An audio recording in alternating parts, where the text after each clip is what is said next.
Assalamualaikum warahmatullahi wabarakatuh. Nama saya Sujana Marehan. Saya akan mempresentasikan tentang standar kinerja.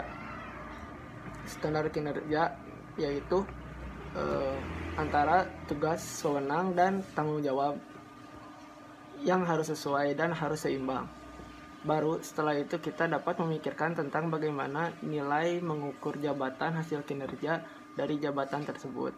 Kemudian dalam penilaian kinerja juga terdapat syarat-syarat. Syarat-syaratnya yaitu yang pertama job effective, yaitu mengevaluasi berbagai perilaku kritikal yang dapat menghasilkan kinerja yang sukses. Yang kedua ialah praktis. Praktis di sini maksudnya dapat dipahami dan mudah oleh karyawan, dengan kata lain bisa dicapai outputnya atau standar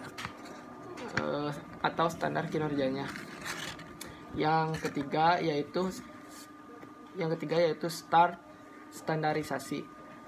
Standarisasi yaitu memungkinkan terwujudnya penilaian kinerja yang beragam. Jadi sebelum menunjukkan perusahaan kebijakan untuk melakukan penilaian kinerja, maka yang harus dilakukan adalah yang pertama, memastikan adanya uraian jabatan.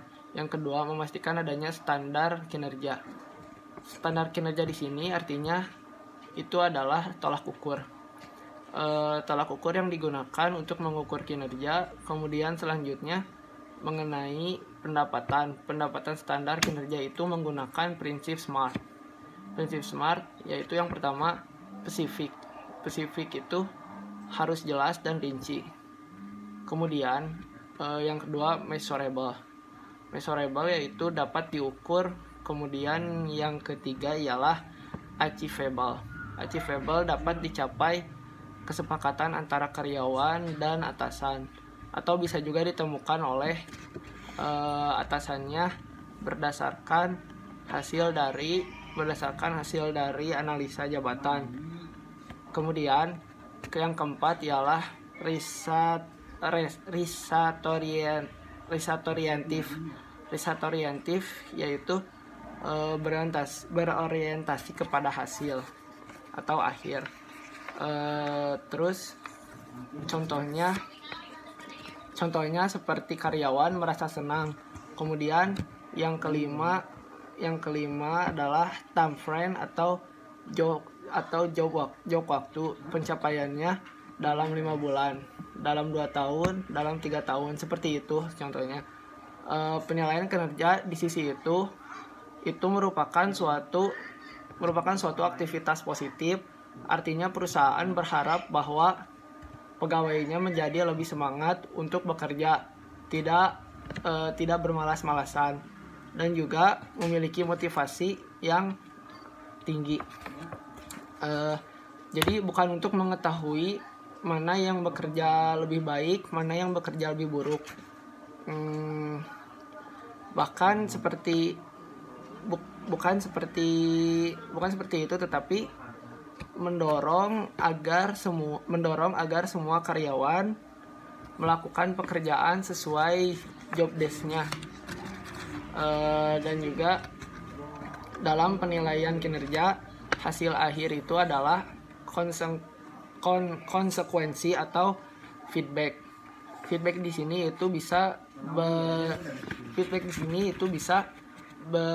bersifat materi dan non materi. Jadi kesimpulannya adalah dalam suatu organisasi atau perusahaan tergantung pada kinerja pegawainya. Agar pegawai bisa bekerja sesuai yang diharapkan, maka dalam seorang pegawai harus ditumbuhkan motivasi bekerja untuk meraih sesuatu yang akan ditingkatkan. Apabila semangat kerja jadi tinggi, maka lebih cepat selesai dan tepat. Kemudian pekerjaan yang tepat dan cepat diselesaikan merupakan suatu prestasi kerja yang lebih baik. Mungkin cukup sekian. penjelasan dari saya. Mohon maaf apabila ada kesalahan kata atau kata-kata yang tidak berkenan. Wassalamualaikum warahmatullahi wabarakatuh.